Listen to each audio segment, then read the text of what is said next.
Good afternoon. My name is Sean Keener. I'm the president and one of the co-founders of the Bootsnall Travel Network, and we're very excited today to have Tony Wheeler, the founder with his wife Maureen Wheeler of Lonely Planet Travel Guides. I have a lot of questions for him today that I'm really excited to ask him about.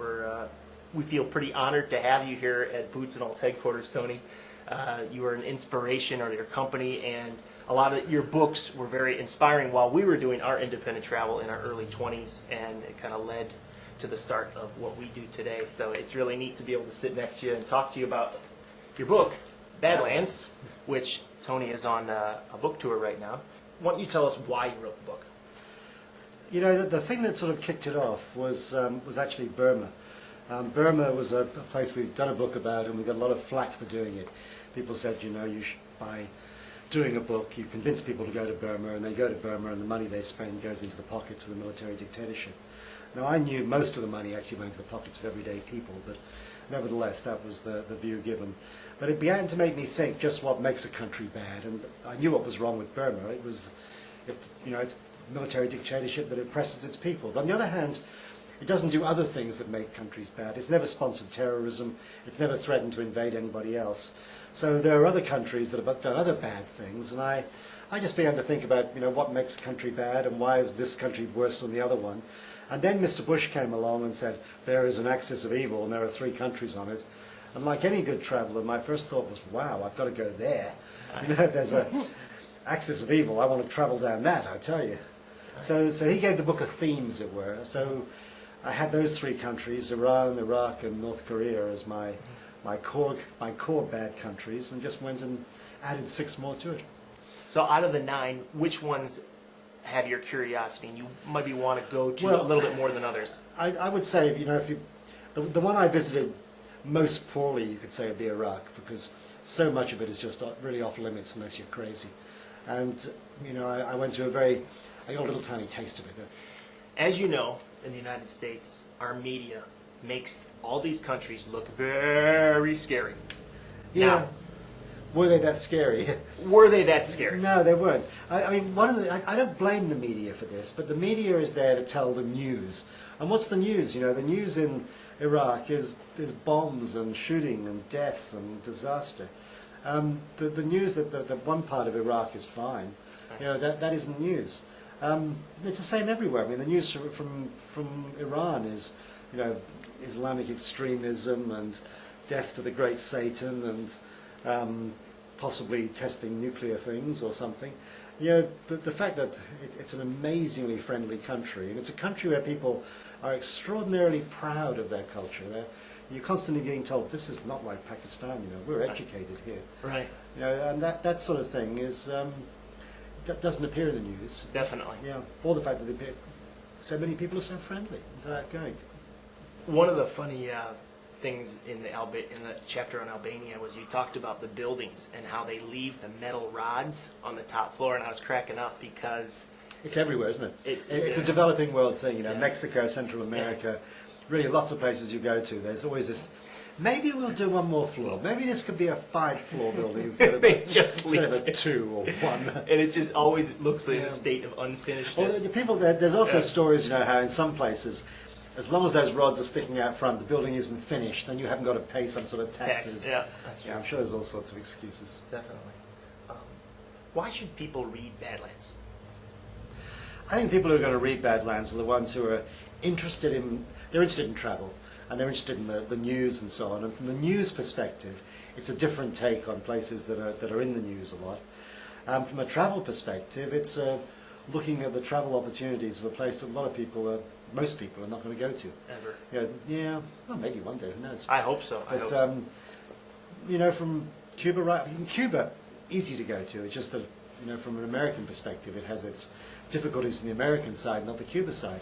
Burma is easy to go to. It's just the ethical question of should you go there or not.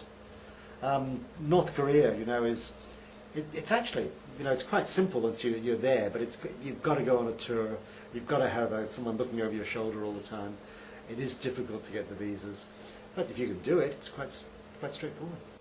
You started talking a little bit about the United States of America and some other countries. That where would they rank in? You didn't in actually evilness. In evilness, and I can see that we definitely earn some points, the United States and some other Well, countries you know, in there. a lot of countries, you know, which are honest, reasonable countries, do things bad.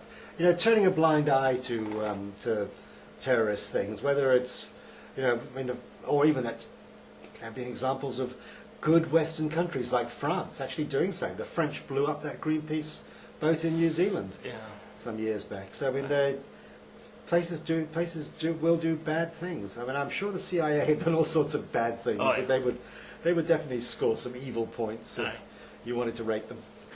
Can you maybe describe what your evil meter? You know, I could have listed them in the order I went to them, or I could have listed them in the order of how bad they were. Right. So then I began to think, well, how do you rate how bad they were? So I sort of invented the evil meter, and I said, okay, you get 3 points for how bad you are to your own citizens. And most of these places are on this list. I mean, they're all dictatorships essentially. You know, dictatorship, well, that's a bad thing to start with. People have no right to say how they're governed, and you know, if you get sent off to jail for criticising your government, well, that's bad as well. And if you can't live the sort of life you want to do or do the work you'd like to do, well, that's bad as well. So how you're treated by, how the citizens of the country are treated by the government was my first 3 points on my evil meter. And then the terrorism question, which is, you know, on everybody's tongue these days. And some of these countries, you know, the North Koreans definitely they've blown up aircraft, they've set off bombs, they've sent submarines in. You know, there's definite examples of terrorism. Libya, you know, 2 airliners blown up. Iran, we're fairly certain, is sponsoring things in various places. So, you know, the terrorism question, and then they're just outright, have you threatened other countries? And of course, the prime one there is Saddam. You know, he definitely threatened other countries. He didn't mess with mere terrorism. He went for the mother of all wars. Right. And then because of any meter has to read to 10, Spinal Tap told us that, didn't they? Yeah. I gave an extra point for a good personality cult. But it seems to me that any really good badland dictator wants to have statues and billboards and portraits, and I'm really upset when they get destroyed. When those statues started falling over in Iraq, I was thinking, oh God, that would have been I can imagine the amusement park with all the Saddam statues afterwards. Yeah.